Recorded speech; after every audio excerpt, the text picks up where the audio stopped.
मुबारक हो। सुनने में आया है कि भाई विराट कोहली का बेटा एक बार फिर से पाकिस्तान टीम का कप्तान बनने जा रहा है। बहुत बड़ी तालियां, बहुत ही ज्यादा मुबारक हो। शाहीन अफरीदी वर्सेस बाबर आजम, दोनों खिलाड़ियों के दरमियान दरार पड़ चुकी है। आपका सिस्टम ही इस तरह गंदा सिस्टम है, आपका फेवरेटिज्म का सिस्टम है। ये बातें सब करते हैं, मेरिट एब्सोल्युटली नॉनसेंस।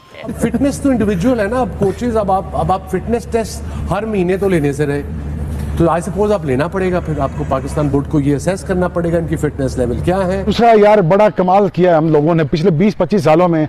हमने खा के बेतुकी खुराकें, बेतुका खाना, ये बर्गर, कच्चे पिज्जे, कच्चे चिकन, फिजी ड्रिंक्स, ये ड्रिंक, वो ड्रिंक, एनर्जी बूस्टर, ये बूस्टर, और खुदा के बंदो इम्यून सिस्टम तो वीक होना ही था ना। पाकिस्तान क्रिकेट में न कोई फैसला करते वक्त सोचा जाता है, न कोई फैसले पर अमल दरामद करते हुए दूररस सोच रखी जाती है। जो पिछली मैनेजमेंट में बाबर आजम को हटाया गया था, उन्होंने ये कहा था कि बाबर आजम 2023 वर्ल्ड कप में अपनी मर्जी से टीम लेकर गए। अबे ये वही बाबर आजम साहब है ना जिन्हें एशिया कप में पाकिस्तान टीम को बिल्कुल ही बेड़ा गर्क करवा दिया था। ये वही बाबर आजम साहब है जो वर्ल्ड कप में गए थे, वहां पर हार रहे थे, तो फिर पूरा पाकिस्तान बाबर आजम पे चढ़ गया था कि भाई इसको तो हटाओ, इसको तो हटाओ, इंक्लूडिंग मी। मैं तो अभी भी कहता हूं इसको बनने के लायक नहीं है। और ग्रुपिंग जब बनेगी तो फिर आप देख लें कि आपकी किसी टीम में भी ग्रुपिंग बन जाए, टीम का हाल देख लो क्या होता है। एक जमाने में वेस्ट इंडीज की भी बन गई थी, नीचे चली गई थी वो। ग्रुपिंग का जिम्मेदार कौन है? पीसीबी और बाबर आजम, क्योंकि इन दोनों ने अपने अपने चक्कर में पाकिस्तानी टीम को जलील और तबाह करने की पूरी जावत ठान के रखी हुई है। भाई क्यों?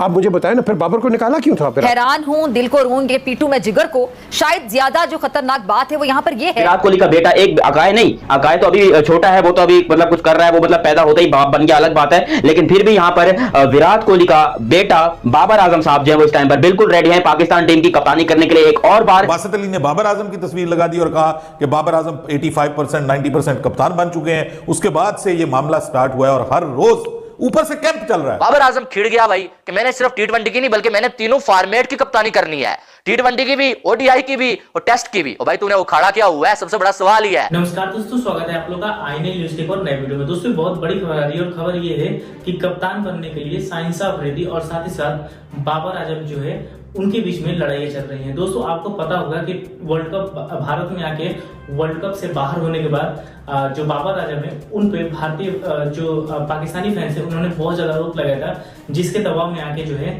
वो पीसीबी ने बाबर आजम को कप्तानी से हटा दिया था। लेकिन एक बार फिर से ये न्यूज आ रही है कि बाबर आजम को जो है वो एक बार फिर से कैप्टन बनाया जा सकता है। दोस्तों कैप्टन बनने से पहले शाहीन अफरीदी जो है आपको पता होगा कि वो नेशनल जो इंटरनेशनल टीम है उसके कैप्टन थे और इसी वजह से दोनों के बीच में लड़ाइयां चल रही हैं। दोस्तों इसको लेकर पाकिस्तानी मीडिया जो है वो खूब मजे ले रहा है और उसका ये कहना है कि हमें जो है वो भारत से सीखना चाहिए कि भारत में रोहित शर्मा जैसे ऐसे प्लेयर जो कि मुंबई इंडियंस के जो है वो कैप्टन थे उनको हटा दिया गया, लेकिन उनके और पांडे के बीच में कुछ नहीं हुआ, चाहे फैंस जो है वो कुछ भी बोले।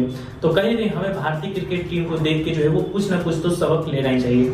तो दोस्तों पाकिस्तानी मीडिया एक तरफ जहां भारतीय जो टीम है उनकी तारीफ कर रहा है, भारतीय जो कैप्टन है उनकी तारीफ कर रहा है, तो दूसरी तरफ पाकिस्तानी जो कैप्टन है साथ साथ बाबर आजम और रिजवान उनको बाबर आजम और शाहीन अफरीदी उनको जमकर लताड़ लगा रहा है। चलिए वीडियो में चलते हैं, देखते हैं पाकिस्तानी मीडिया के इन सब चीजों पे क्या रिएक्शन। आपका सिस्टम ही इस तरह गंदा सिस्टम है, आपका फेवरेटिज्म का सिस्टम है। ये बातें सब करते हैं, merit absolutely nonsense. There is no merit. Mohsin Raza साहब नहीं, ये तो अब आए ना, अब तो देखेंगे ये क्या करते हैं। हाँ। ठीक है ना, यहाँ ग्रास रूट पे चेयरमैन को मिसफीडिंग करते हैं, उनको सही इंफॉर्मेशन नहीं देते।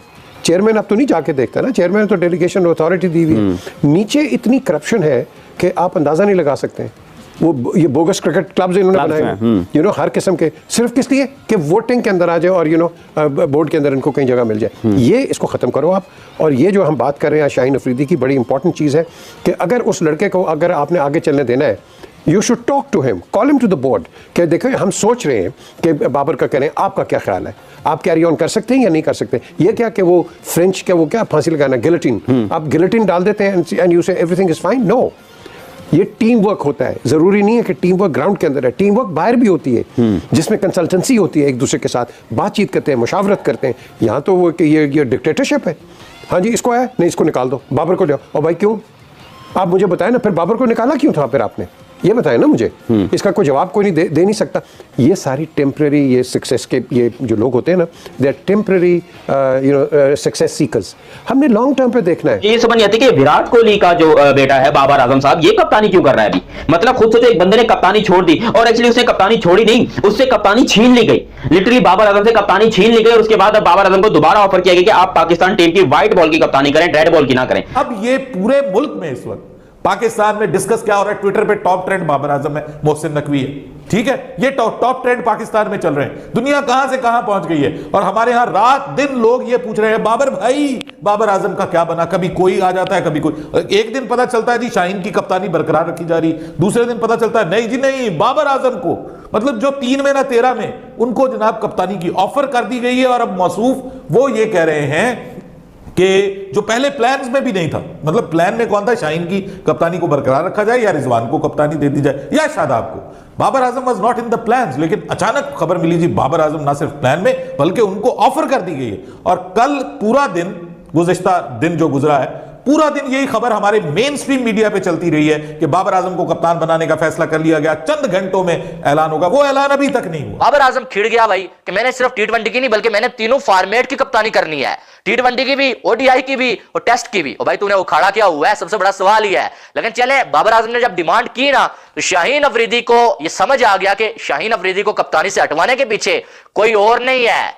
सोचना भी मना है जिसके लिए शाहीन अफरीदी कह रहा था ना बाबर आजम, वही उसके पीछे है। जो शाहीन ने बाबर की कप्तानी लेने के लिए किया था ना, वही अब वापस बाबर ने शाहीन के साथ कर दिया। इस पे बाबर और शाहीन के बीच में दरार पड़ चुकी है। अब टीम जो है पाकिस्तान की, आपको पता है कि आर्मी के कैंप में मौजूद है, वहां पर बट चुकी है टीम पाकिस्तान की। एक तस्वीर मैं आपको दिखाता हूं भाई, आप ये तस्वीर आप जो देखें, जो कि नसीम शाह ने लगाई हुई है, ठीक है? ये आप जो वो स्क्रीन पे देखें, इस पे बैठे हुए हैं जी मोहम्मद रिजवान, उसका अब्बास अफरीदी, मोहम्मद हारिस, बाबर आजम, इफ्तिखार अहमद, नसीम शाह और वसीम जूनियर। ये सारे के सारे बाबर आजम के दोस्त हैं, ठीक है? इनमें से आप देखें, इफ्तिखार हो गया, ये भी बाबर का दोस्त है, हारिस हो गया, ये तो पेशावर में खेलता है। आपको टी20 कप्तान बनाया जा रहा है, फ्रॉम नोवेयर आप आ गए हैं, आप कप्तानी की दौड़ में नहीं थे, आपको रिस्पेक्ट दी जा रही है, आपको वैल्यू दी जा रही है, और अब आप कह रहे हैं कि जी नहीं, मुझे तो जो है वो तीनों फॉर्मेट में कप्तान बनाया जाए। ऊपर से वो कभी कोई तस्वीर लगा देता है। वो बासित अली ने बाबर आजम की तस्वीर लगा दी और कहा कि बाबर आजम 85% 90% कप्तान बन चुके हैं। उसके बाद से ये मामला स्टार्ट हुआ है, और हर रोज ऊपर से कैंप चल रहा है हमारा आर्मी के साथ, हमारे लड़के कैंप, बेचारों को इतना बघारी आर्मी वहां पे। आजम खान जो है आपको पता है, उसका बेचारे का जिस्म है आर्मी वालों के साथ भागने वाला, और 1.5 किलोमीटर भागा, वो भी 20 मिनट में हाथ खड़े कर दिए। कहता भाई जी मुझे वापस, मैंने अब्बू के पास जाना, मुझे नहीं ये ट्रेनिंग करनी। तो ये तो हालात हुए हुए। उधर से वो ट्रेनिंग चल रही है, और ट्रेनिंग कैंप विदाउट जो है वो कैप्टन चल रहा है, और कैप्टन का अभी तक कोई पता नहीं, अता पता नहीं। अब खबर ये आ रही है कि क्योंकि बाबर आजम एक सॉर्ट ऑफ ब्लैकमेलिंग एटीट्यूड पे है कि जी अगर आपने मुझे ये ना दिया, जो है वो आपको पता है कि कैपेबिलिटीज, क्वेश्चन किया जाता है बाबर आजम की कप्तानी की कैपेबिलिटी। तो दोस्तों जैसे आपने इस वीडियो में देखा कि जो पाकिस्तान की मीडिया है वो जमकर जो है वो पीसीबी पे लगा रही है, क्योंकि पीसीबी जो कि पाकिस्तान क्रिकेट बोर्ड है, जो कि सब जो है वो कंट्रोल करता है, उसके हाथों से ये चीजें निकल रही है। क्योंकि बाबर आजम जो कि बहुत बड़े जो है वो पाकिस्तान के प्लेयर हैं, और साथ साथ शाहीन अफरीदी जो कि बहुत बड़े गेंदबाज हैं, उनके बीच में इस तरीके की लड़ाई आना और पूरी दुनिया में इसके ऊपर न्यूज चलना, ये कहीं ना कहीं पीसीबी के लिए जो है वो अच्छा नहीं है। और वैसे भी जो बाबर आजम है, उनको आपको पता होगा कि जब वो भारत में अपनी टीम को लेके वर्ल्ड कप खेलने आए थे, उनके वर्ल्ड कप से बाहर होने के बाद जो है वो पाकिस्तानी फैंस के दबाव में ये फैसला लिया गया था कि बाबर आजम को निकाल दिया जाए। लेकिन एक बार फिर से पीसीबी का ये मानना है कि हमें जो है वो बाबर आजम को ही कैप्टन बनाना चाहिए।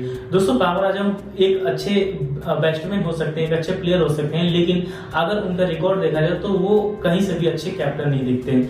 और वही अगर हम भारतीय क्रिकेट टीम में देखें तो भारतीय क्रिकेट टीम में तो कैप्टनों की जो है वो छड़ी लगी है। अगर आप आईपीएल को देखें तो आईपीएल में जिस तरीके से विराट कोहली जो है वो संन्यास ले चुके हैं, लेकिन जिस तरीके से रोहित शर्मा और पांडे के बीच में जो कुछ लेके हुआ, दोनों प्लेयरों के अंदर कोई लड़ाई नहीं थी, चाहे वो फैंस के बीच में कुछ भी हो। तो ये तो पाकिस्तानी मीडिया जो है वो यही उदाहरण जो है वो पाकिस्तानी टीम और पाकिस्तानी फैंस को दे रही है कि हमें ये सोचना चाहिए कि हम मतलब जो है वो इतने बड़े प्लेयर को इन लड़ाइयों में लगा रहे हैं जिसकी वजह से हमारी क्रिकेट टीम जो है वो बर्बाद होने के कगार पे है।